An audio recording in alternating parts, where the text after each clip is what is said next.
No estúdio, o ex-governador, ex-ministro Ciro Gomes. Bom dia, Ciro. Bom dia, Nonato. Um abraço a você. Muito obrigado pela oportunidade que me dá de cumprimentar a gente querida Yuri de Fortaleza também, e de todo aqui. o Ceará. O Yuri é nome do meu filho, caçula, do primeiro casamento. Eu cumprimento a você também, a turma da técnica aí. Isso. Enfim, um abraço a todo mundo que está conosco na nossa Band News Jangadeira FM. Lembrar que você exatamente pode fazer perguntas, contribuir também com a entrevista, com o debate com o Ciro, aqui na Jangadeiro 101.7. No YouTube você tem lá o chat, tem o Facebook e tem 981-543814, o Zap. Você estava rindo aí do presidente do Tribunal de Pernambuco. Que ideia, né? Olha, Nonato, a elite brasileira, especialmente o mundo oficial brasileiro, com exceções naturalmente, que a gente tem que ser para essa precaução, perdeu completamente a compostura e a noção da vida do nosso povo. A falta de vergonha na cara, a falta de respeito à situação em que nosso povo vive, dominado pela violência. E num estado onde a produtividade do judiciário é isso. terrível. Então, repare, mas a produtividade do judiciário, e há exceções de novo, vamos fazer sempre essa ressalva para a gente não botar alho e bugalho no mesmo cesto, mas assim, o judiciário, já dizia o velho Rui Barbosa, é o poder que mais tem faltado à República. A ansiedade de justiça no Brasil só guarda coerência com isso. No Congresso, tramitando uma emenda à Constituição que aumenta em 5% Exato. por cada 5 anos de magistratura desta categoria, enquanto as universidades estão em greve, não é? Ameaçando os institutos federais, ameaçando fazer milhões de alunos perderem o ano letivo. É tudo de cabeça para baixo. A própria categoria era para dizer, não vamos discutir isso agora, não. Se tivesse um pouquinho de respeito ao povo, numa hora como essa, em que se paga o pior salário mínimo das Américas, nós só ganhamos aqui da Venezuela em caos completo, só quem defende é o PT brasileiro e o Lula. O resto... Todo mundo sabe que a Venezuela é um país de cabeça para baixo e é o único país lá do Canadá, perto do Polo Norte, até a Argentina, perto do Polo Sul, nas Américas, que o Brasil paga o pior salário mínimo. E tirando os Estados Unidos, somos a maior economia das Américas. Vamos falar um pouquinho de segurança. Essa é a grande questão do nosso povo. 2 casos relacionados à segurança pública aconteceram ontem no JF e numa escola pública de Fortaleza, gerando aí um confronto direto entre o prefeito José Sarto e o governador Eumano de Freitas. O senhor acredita que o tema segurança vai ser, na verdade, a central, o foco da campanha para a prefeitura? Olha, se nós respeitarmos o sentimento do nosso povo, tem que ser. Mas não pode ser irresponsável e demagógico, como infelizmente o governo do PT, do poste nomeado pelo Camilo Santana, tem procurado colocar. Esse episódio de ontem talvez seja um bom ponto de partida para nós refletirmos seriamente, com equilíbrio, respeitando o medo e o sofrimento, a angústia que destrói a saúde mental do nosso povo. Não é?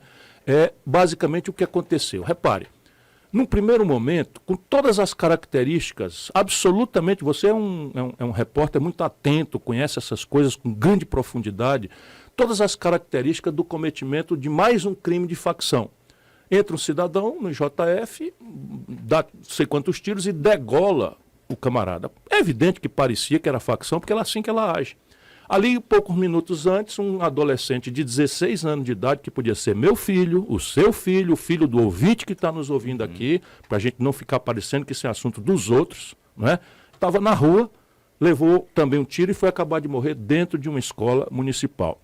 Imediatamente, o prefeito reage, denunciando aquilo que a torcida do Ceará sabe, a torcida do Ferroviário sabe, a torcida do Fortaleza sabe, a do Corinthians, a do Flamengo, e todo mundo sabe que nós estamos controlados no Ceará pelas facções, especialmente Fortaleza. Então o prefeito denuncia e aí você vê a reação. A primeira reação, o governador, em menos de meia hora, com o secretário de Segurança, só porque o crime do IJF, que parecia ser com o estilo das facções, não foi, até aqui, vamos lá botar as barbas de molho nisso, mas até aqui foi um crime passional de um corno rebelde e tal, que tinha ciúme da mulher, não sei o que e tal, foi lá e mata de forma coisa. E ele vai lá e dá entrevista e não sei o que, diz que não foi facção, que o prefeito está errado e tal. Tá bom, o prefeito estava errado. E o aluno E o adolescente? E a chacina de anteontem? E a chacina de Dernantonte? E a chacina de hoje que vai acontecer? E é verdade ou não é verdade, meu irmão que está me ouvindo, que no seu bairro onde você está, todos vocês sabem quem é que dá as cartas nas facções. Só quem não sabe é a polícia do Elmano, a polícia do PT. E a explicação, Nonato, não é simples e tem que exigir, como eu lhe disse, um debate sério para resolver o problema. Primeiro, definição de responsabilidade. Isso a gente não inventa. Podemos até ficar aí querendo enganar o povo tem aí a necessidade que todo mundo faça o que puder fazer. E eu também sou a favor de que cada um faça o que puder fazer. O prefeito tem que fazer o que puder fazer, o governador, o presidente da República, o chefe do quarteirão, todo mundo tem que fazer o que puder fazer. Porém, a Constituição, que é a nossa lei maior, diz quem é o responsável. Está lá no artigo, para quem quiser pesquisar, no artigo 144 da Constituição, que tira os municípios, tira a prefeitura dessa tarefa.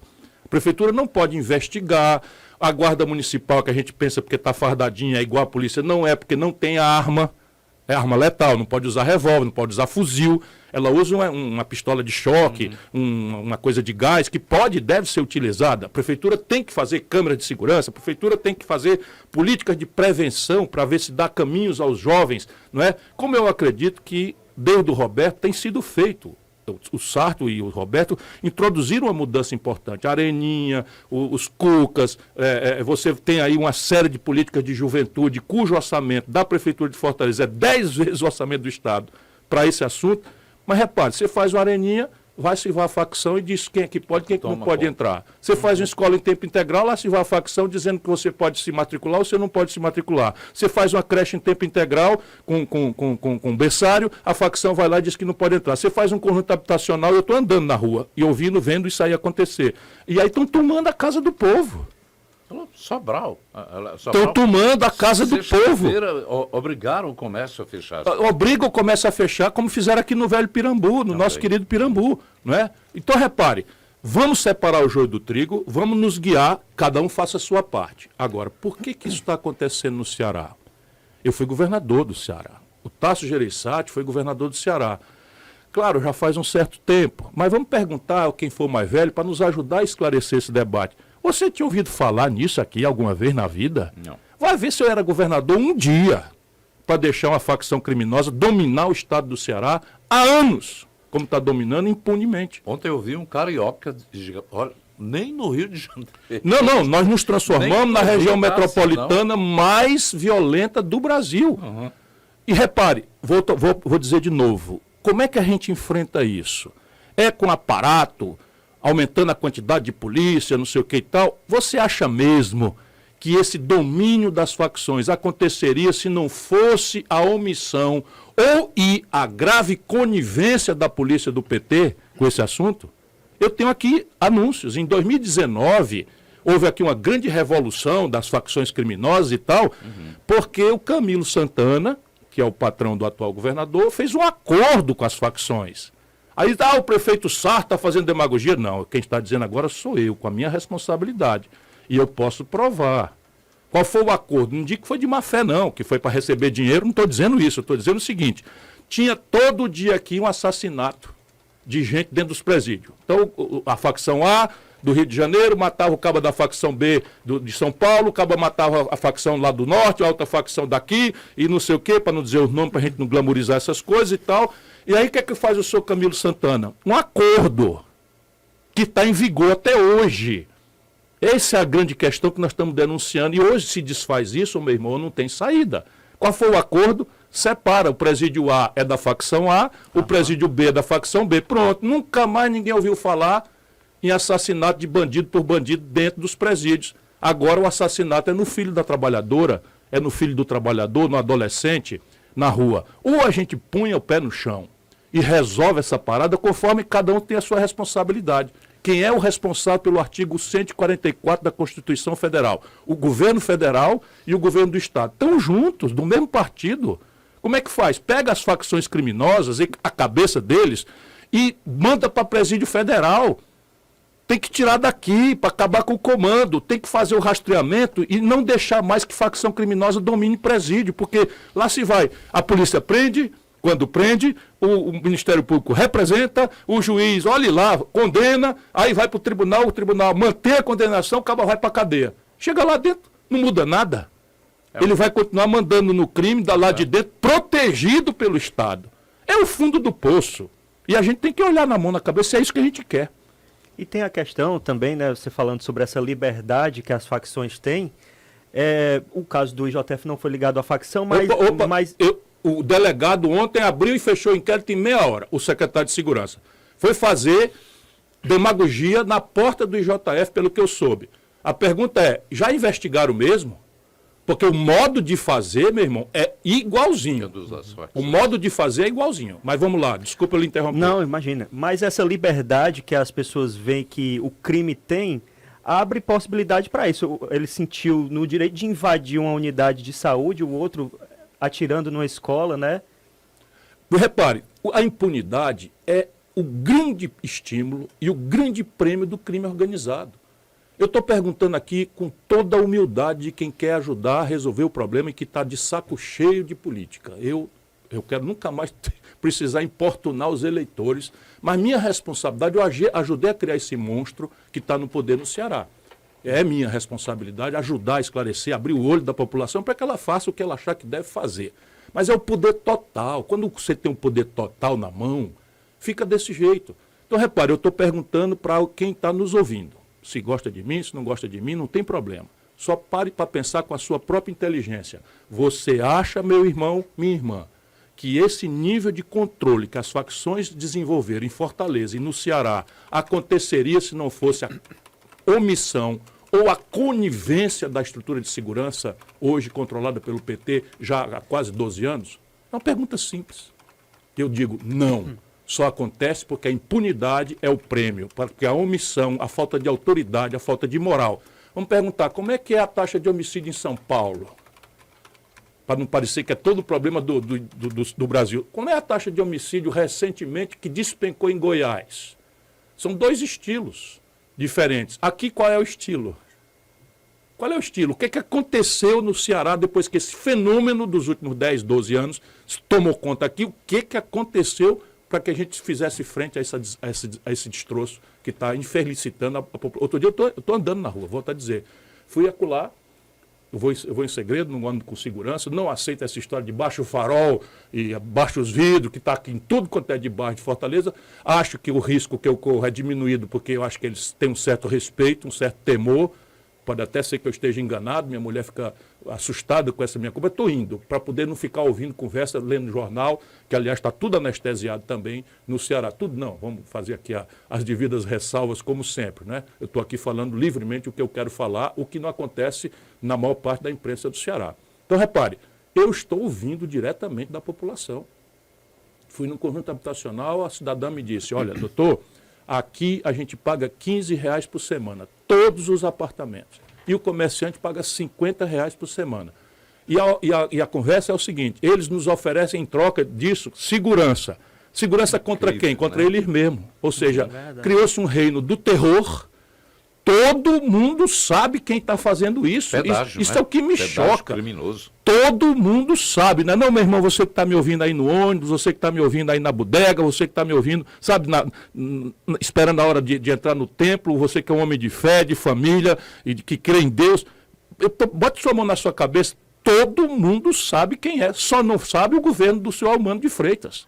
Vamos falar disso, vamos falar aqui sobre o PT cearense, que parece demonstrar fragilidade, como demonstra a confirmação do pré-candidato. O Evandro foi confirmado pré-candidato, com apoio do ministro Camilo Santana, derrotando a ex-prefeita Luziane Lins, que chegou a dizer que se sentiu massacrada, não é?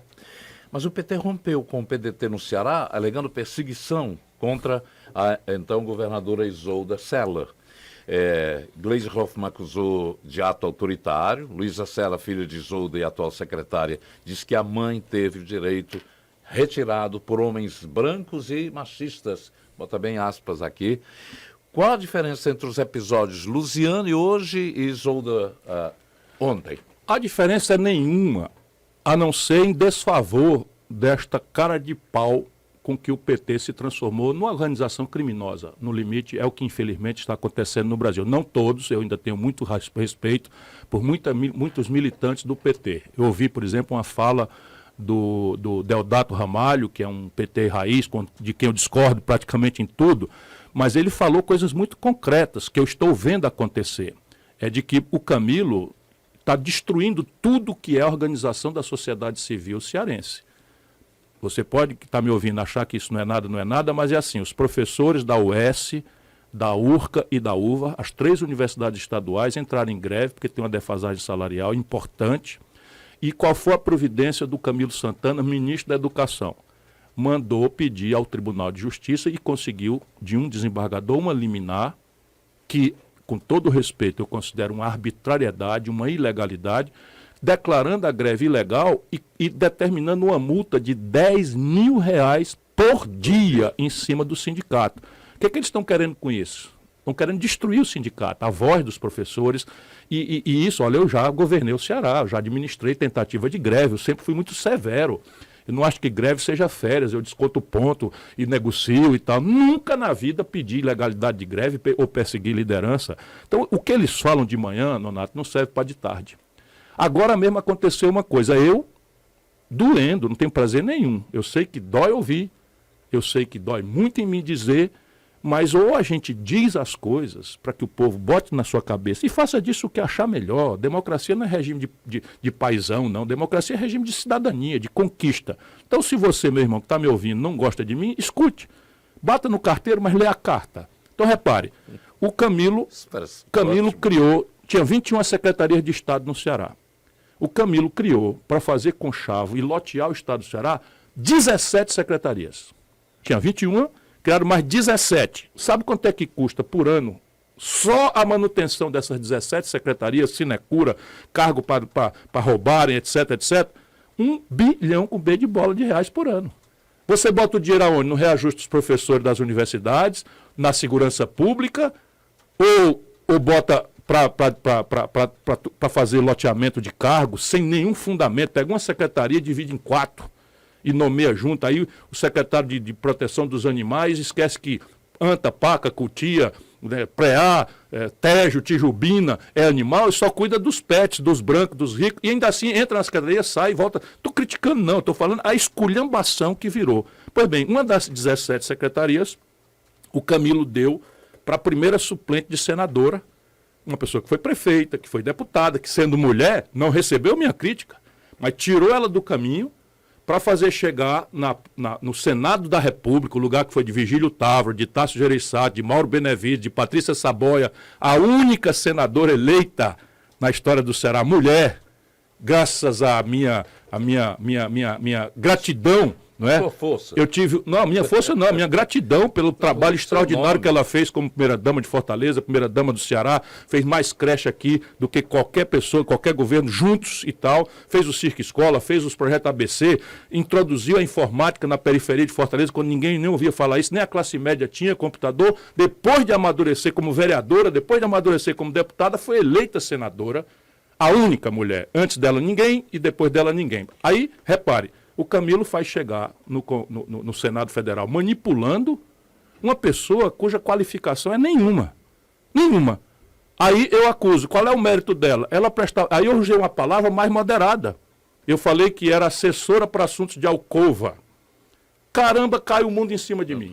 Cai o mundo em cima de mim. Por quê? Não é porque eu estou dizendo que ela não tem preparo, não é porque eu estou dizendo que ela foi manipulada para chegar lá, não é porque eu estou dizendo que ela não tem experiência, não é que eu estou dizendo que ela não conhece a vida do Ceará.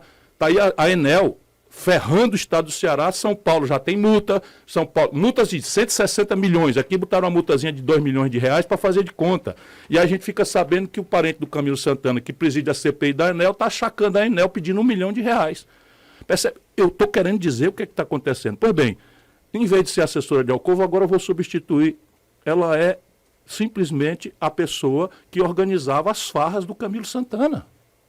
É disso que eu estou dizendo. E assim, o que eu tenho a ver com a vida particular de Santana? Nada. E a vida particular dela? Nada. Agora, botar no Senado, a voz do Ceará no Senado, a mulher cearense sai representada no Senado por uma cortesã, Isso é machismo? Então faça uma nota dizendo o que eles acham, o PT, do filho do Lula está hoje já com medida protetiva determinada pelo Tribunal de Justiça de São Paulo, porque bateu e maltratou a sua própria esposa. Sabe o que eles dizem de manhã não serve para de tarde. Alguém que da oposição que está ali ouvindo vai dizer, o Ciro está falando já num palanque, o Evandro chegou a pregar a união contra o bolsonarismo, a máquina municipal. Sarto afirmou que o governo do Estado e o Ministério da Educação, comandados pelo PT, são mal geridos e devem a fornecedores. Capitão Wagner, do União Brasil, disse que Fortaleza não quer nem hegemonia, nem continuidade. Na sua opinião, quando está se pregando união, tal, qual a polarização deve prevalecer nessa eleição em Fortaleza? A local entre PT e PDT ou a nacional entre bolsonarismo e lulismo? Vai permanecer a nacional? Olha, Nonato, primeiro eu quero dar razão a quem quer desqualificar a minha opinião, dizendo que eu não saí do palanque ou que eu já estou no palanque. As pessoas não me conhecem ainda. Eu nunca desço do palanque, eu sou a mesma pessoa. Tanto faz se eu estou governando ou não estou governando, eu digo a mesma coisa, eu falo a mesma coisa. Sabe por quê? Porque eu não tenho rabo de palha. Eu não tenho, sabe, ninguém pega da minha munheca para dizer esse daqui não pode. Me lembro Tudo bem. Eu sempre falava sobre o Ciro não tem rabo de palha. Eu não tenho rabo de palha, eu fiz uma opção de vida, sabe? O meu Senhor é um único só, acima de tudo, Deus e aqui embaixo o povo.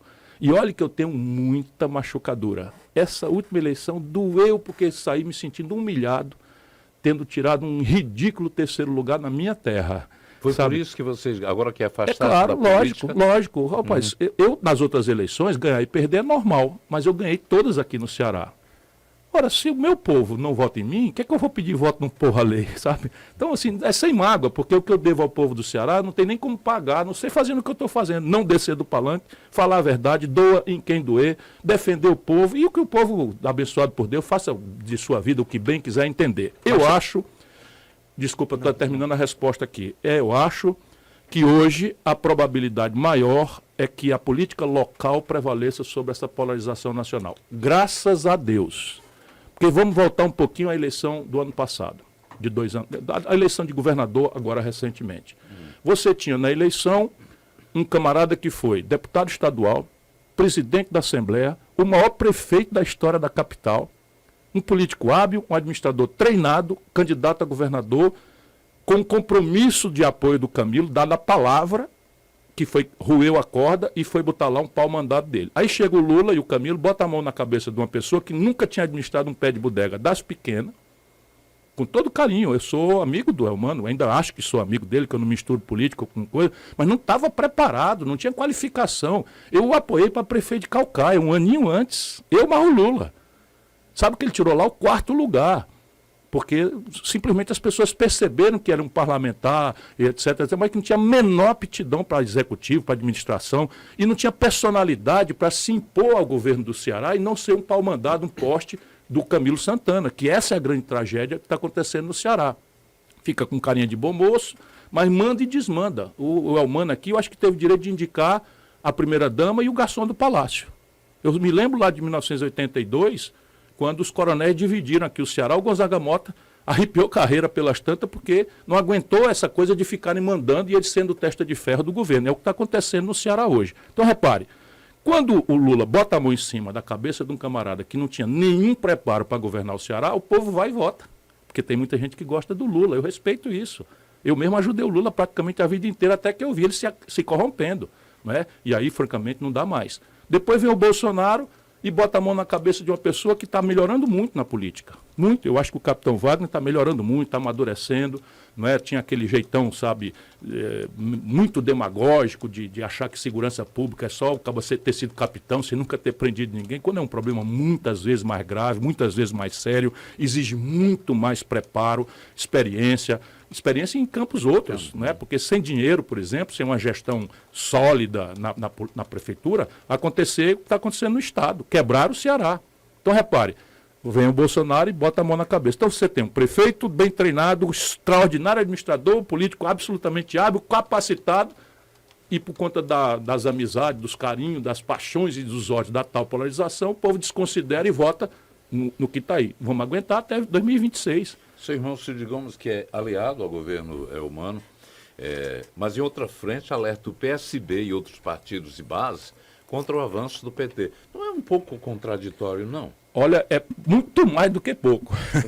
É completamente contraditório. Completamente contraditório. E eu, com toda a dor, não é? Eu estou preferindo não comentar os equívocos graves do meu irmão. Até porque tem uma faca espetada aqui nas minhas costas, sabe? E eu não dói mais as costas, porque eu sou homem de fé, eu rezo e Deus já me tirou pelo menos o espinho do coração. Mas quando eu olho para trás, que eu vejo quem é que está com a mão na faca nas minhas costas, aí dói para morrer. E é ele e o Camilo. E eles estão ferrando o Estado. Esse é o problema. Eu até aguento, eu durmo em paz, sabe?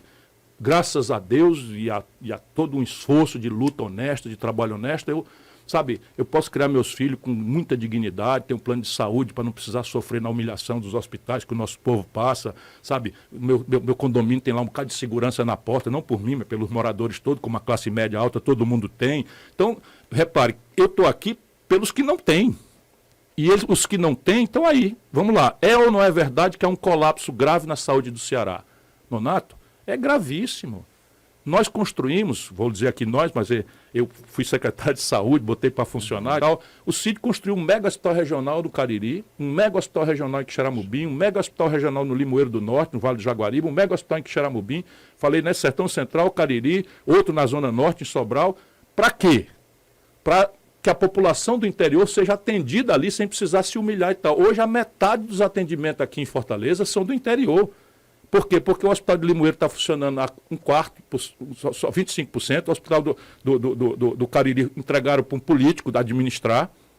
Primeira vez que os hospitais regionais são administrados por político. Então você agora pede um favor, um cartão, que nem os velhos tempos do Ceará, para poder fazer uma cirurgia. Percebe? E a esculhambação é geral, na educação do Estado. Nonato, desculpa, meu irmão, você que está nos ouvindo, eu estou aqui quase numa espécie de desabafo, mas é de luta. Eu fui mais o Tasso, a Nova York, no plenário das Nações Unidas, recebeu o Prêmio Mundial de Combate à Mortalidade Infantil. São milhares de cearenses hoje vivos que nós salvamos da morte precoce como criança. Voltou a crescer a mortalidade infantil no Ceará. Eu vou denunciar isso para a ONU. Caso de cólera no Brasil também voltando, né? Não, o desmantelo é geral, nas questões essenciais. Hoje quem toma conta de todas as regionais de educação no Ceará é o Guimarães. Era tudo profissional, nós tiramos a politicagem da educação e o Ceará subiu a ponto do Camilo fazer pose de campeão de educação, que ele não entende patavina de coisa nenhuma, nunca parou para ler um relatório e tal, mas levou a fama aqui, eles que inventaram, que eles fizeram, sabe? Tudo foi feito antes dele. Tudo foi feito antes dele e está tudo indo para o brejo no estado do Ceará. Indústria, a Guararapes. Ô, meu irmão, você que está ali por perto do Vila Velha, no Grande Antônio Bezerra, não sei o que e tal, foram 3.000 famílias. A Guararapes estava no Ceará há 40 anos. O que aconteceu, pelo amor de Deus, para a Guararapes fechar e ir embora? O Gerdau passou 6 meses fechado, as 2 fábricas.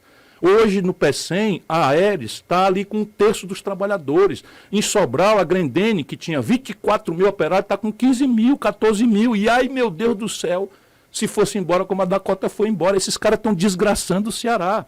E a Federação das Indústrias, meu amigo Cavalcante, e não sei o que e tal, calada por quê? Porque o Camilo está enganando todo mundo. Eu já contei 6 promessas do Camilo de quem vai ser candidato a senador. Um deles é o Cavalcante ou o Beto Student, aí estão tudo caladinho, camilista de coração. O Beto Student, que ele puxou a faca para defender o Bolsonaro, agora é camilista desde criança. Com todo respeito, sabe, carinho, eu fico arranjando aresta, mas eu estou a serviço do povo do Ceará. Ofereceu ao Chiquinho Feitosa, que está aí comandando a Secretaria de Infraestrutura, o metrô de Fortaleza parado, o estatuzão parado, um moralíssimo aditivo sendo celebrado na contramão do que vinha sendo feito no metrô. E vou te dizer, Deus nos livre de um tatuzão desse enguiçar, parar de funcionar, e vai ser um buraco gigante que pode engolir o Paço Municipal e a Catedral do Ceará, a Catedral de Fortaleza. Está lá os dois lá embaixo, tá, obra parada. Enfim, nós temos um centro de formação olímpica, vamos ajudar o jovem a se livrar das facções criminosas. Foi construído um centro de formação olímpica para ser a estrutura-chefe de uma grande mobilização de esporte, que é um dos grandes caminhos de fortalecer a juventude, protegê-la do assédio do crime, da droga, etc, etc. Está fechada há 9 anos, meu irmão. quase meio bilhão de reais foram empatados ali, 500 milhões de reais. O Aquário foi mais outros 500 milhões de reais, atualizando o número, parado. Enfim, vocês acham pouco?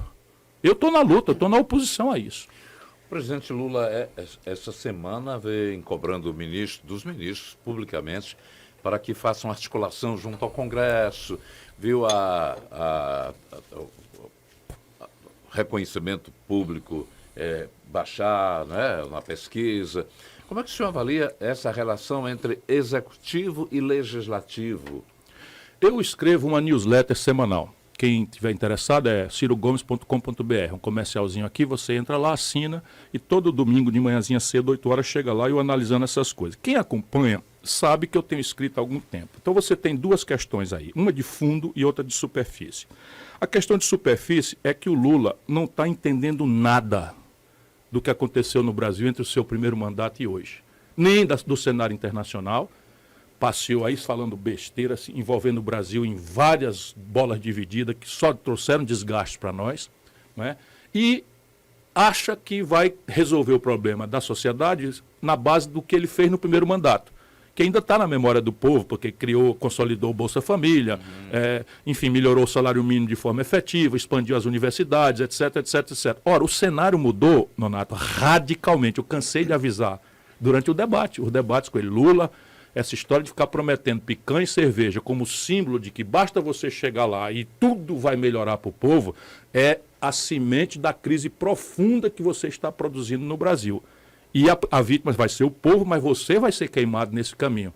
Não é porque eu sou profeta, vamos à questão de fundo. Você tem no Brasil hoje uma distorção grave, que é o seguinte: você tem um parlamento com 513 cidadãos, mais 81 no Senado, 513 na Câmara, cuja linguagem é assim: para se eleger, desce aqui embaixo e fala para o povo: educação, saúde, segurança, moradia, saneamento, etc, etc. Ou seja, eu estou vendo aquela até desculpa. Não, fala aí, está pronto as aqui. Emendas liberadas do PT. É disso que eu vou falar, deixa esse quadro aí, por favor. Você começou a falar.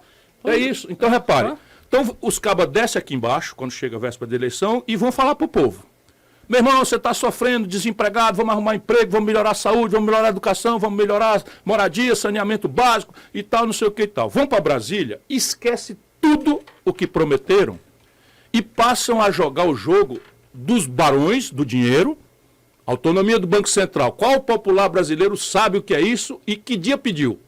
Que dia foi prometido? Sabe o que é a autonomia do Banco Central? É o órgão do governo que controla a inflação, que controla o valor do dólar, portanto o preço das coisas, porque o povo não compra dólar, mas come pão. E pão é feito de trigo, e trigo é comprado no estrangeiro, pago com dólar. Subiu o dólar como subiu agora, vai subir o pão. O povo não compra dólar, mas toma remédio. Chegou na farmácia, paga em menos, não sei o que e tal, chegou lá, vai tomar o remédio, está mais caro, vai subir, o remédio já subiu, vai subir mais. Aí o diesel, que é importado do estrangeiro, um absurdo, é importado do estrangeiro, subiu o diesel, subiu o dólar, vai subir o preço da passagem de ônibus, ou então os ônibus vão quebrar. Como os prefeitos estão aguentando aí de não subir as passagens, etc, etc, mas os ônibus estão quebrando, as empresas de ônibus estão quebrando, isso está no Brasil inteiro. Pois bem, eles fazem esse negócio com os ricos e recebem a grana recorde na história do Brasil, do governo. Sabe o que vai acontecer, Nonato? Essa perversão, salvo exceções, de um Congresso dominado por ladrão e por comprometidos com os barões do dinheiro, vai acontecer que eles vão se eternizar no poder, porque eles recebem, cada deputado hoje, 52 milhões de reais por ano. É para fazer aquilo que prometeram, educação, saúde? Não. É tudo para entregar para prefeito, ou seja, os prefeitos estão obrigados a ficar alinhados aos deputados, e as obras não são aquelas que importam para o povo, porque aquilo que importa para o povo, eles praticamente não se interessam. Reforçar os financiamentos da saúde, reforçar o salário dos professores. Está aí a greve. Quantos deputados federais? O Ceará tem um cara maravilhoso, ainda acho, o Edilvan, deputado federal, enfim, um cara que é ligado à educação, disse ninguém duvide. Está aí as 3 universidades em greve e o Edilvan não diz nada. Percebe? Porque está lá agarrado com essa mesma lógica de governo, de poderosos e de distribuição de emendas. Resultado prático, aí está a situação. E o Lula, que prometeu picanha e cerveja, não está entregando. Que simplificou os problemas, não está entregando. E crescentemente esse carinho que a população tem por ele vai virando decepção e depois um sentimento de traição. Que é o que exatamente já começou a acontecer no Brasil. Nós temos muitos ouvintes lhe parabenizando e também fazendo perguntas. O tempo aqui. Não, vamos lá, eu estou às suas ordens. Aproveitando, falando da questão do presidente, né? Dentro dessa cobrança dos ministros, ele falou que o Haddad tinha que deixar de ler o livro para melhorar a relação com o Congresso. Aí tem duas perguntas aí. Primeiro, a questão do peso que uma fala de um presidente tem, né, para a sociedade. E segundo, você foi ministro da Fazenda, você também deixou de ler? Teve tempo de ler? Eu não deixo de ler nem um dia. Por quê? Porque o único jeito de você curar a ignorância é estudar. Sabe, um presidente da República dizer uma bobagem dessa é dramaticamente grave, porque ler é muito chato.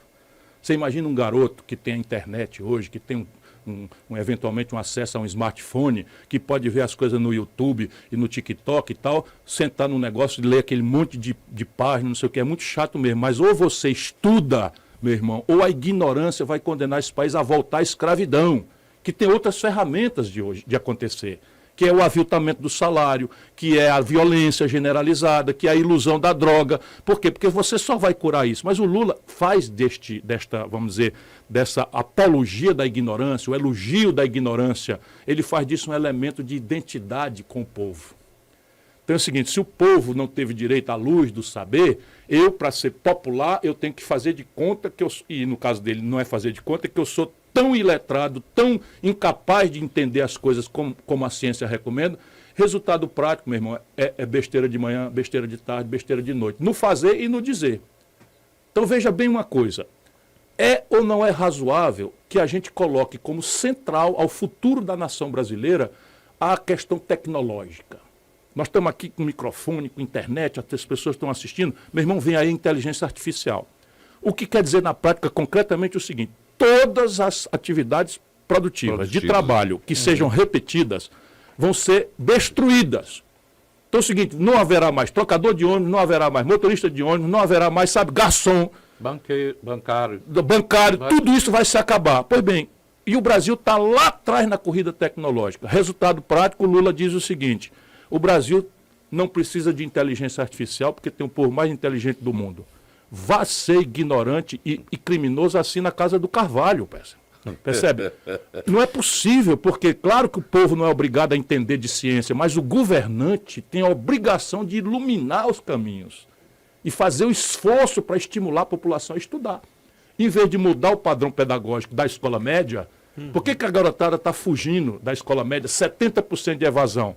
Por duas razões. A primeira, o drama social, a sua família não ganha suficiente para viver e ele tem que precocemente se aventurar no mercado de trabalho, e porque a escola é muito chata. A pedagogia do século XIX, do decoreba, não serve para nada em tempos de internet, em tempos de, sabe, de linguagem digital. Qual é a solução do Lula? Bolsa. Então agora eu vou dizer o seguinte: eu vou acabar com a evasão escolar da garotada, dando R$200 para ficar guardado, para o cara ficando na escola, quando for no fim do ensino médio, ele sacar essa bolsa. Não vai funcionar. É ruim dar dinheiro? Não, não é ruim dar dinheiro. Mas o problema real, que é ativar a economia, melhorar o salário da população, qualificar a escola, mudar o paradigma pedagógico para que a escola seja apaixonante. O gosto pelo conhecimento. Pelo conhecimento e tal. E nada disso está acontecendo. Agora tem uma pergunta do Leonel Santos. Ciro, quem será seu candidato apoiado em Caucaia?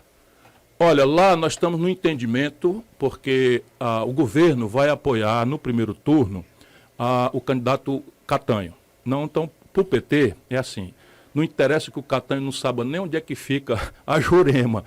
Como eles acham que chegando o Lula botando a mão na cabeça e o Camilo botando a cabeça... Não, o poder subiu na cabeça. Então botaram o Catanho, que é gente boa, quero dizer que ele é gente muito boa, que eu tenho por ele mais do que respeito e carinho. Mas é petista raiz, doente. Tá? Então botaram para lá para aquietar a Luiziane. Essa é a razão pela qual a Luiziane, de tantas guerras e tantas lutas, se acomodou ligeiro e facinho, facinho, facinho. Então estão acertados lá de fazer o candidato da Luiziane, o Catanho, lá em Caucaia. Esse parece não ter chance nenhuma. Estou tirando pela lição que nós, eu, Marro Lula, apoiamos o Elmano, que é gente boa também, mas não resolve nada. Não tem, enfim, o Catanho é muito melhor administrador do que o Elmano. Falando honestamente aqui, que os meus amigos de lá me perdoem. Portanto, o candidato Naomi, do PSD, deve ter o apoio do governo e do Camilo no segundo turno. porque o Domingos Filho, do PSD, que foi vice do Roberto, está lá agarrado também. Né? Tudo bem, eu estou só aqui fazendo o retrato das coisas, embora eu lamente muito essa falta de coerência com que a política do Ceará está se aviltando, em detrimento do nosso povo. Pois bem, então repare, lá do nosso lado tem 3 pedaços.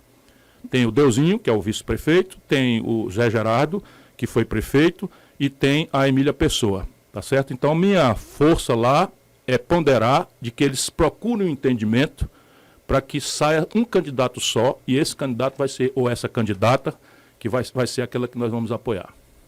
Ok. Para finalizar aqui, você falou que não vai se candidatar, mas muita gente está perguntando e está pedindo Pois aqui. Olha, eu agradeço muito a todos, eu não vou me afastar da luta, sofro um desgaste tremendo, eu era o mais querido, eu saí do Ceará, do governo do Ceará com 86% de aprovação, todas as eleições que eu disputei para a presidência ganhei aqui e tal, e de repente eu virei... Com água do eleitor? Não, do eleitor de jeito nenhum, de jeito nenhum. De jeito nenhum mesmo. Assim, já sofri muito. Como é que você me pergunta, porra, será que alguém duvida que eu seria um presidente muitas vezes melhor para o Ceará do que qualquer outro candidato? Não, só porque não ganha, não vai ganhar e tal, pesquisa, polarização, não vai ganhar. Porra, então por que tu não deixa de torcer Ceará, cara? Por que tu não deixa de torcer Fortaleza? Por quê? Porque tu fica do teu lado, fica na tua linha. Então não é o eleitor. Eu perdi a crença no sistema. Perdi a crença, sabe? Porque, como eu vou dizer de novo, esqueça eu. E vamos lá, você tinha o Roberto Cláudio, disparado o quadro mais preparado, candidato a governador. Do outro lado, um cabo que nunca, você não sabia quem era, o eleitor que está nos ouvindo aqui não tinha ideia, mas só porque o Camilo e o Lula botaram a mão na cabeça, o cara entrega o destino do Ceará. Aí morre um menino de 16 anos, provavelmente a mãe dele votou, não é humano. Porque o Lula, porque o Camilo mandaram. Ô, meu irmão, isso, sabe, me desencantou. Aí eu não quero mais incomodar os eleitores, mas estou aqui firme na luta. Quando é que você volta a conversar como irmão com seu irmão? Isso dói muito em mim, né, mas eu não tenho mais nenhuma afinidade com ele. É mesmo? Menos por mim, que acho que fui vítima. É coisa de política, não? Como Não. sempre, Se fosse de política, eu não tenho essa história de ir na política, ir para um canto e depois voltar para o outro. Eu não tenho essa história aí, não.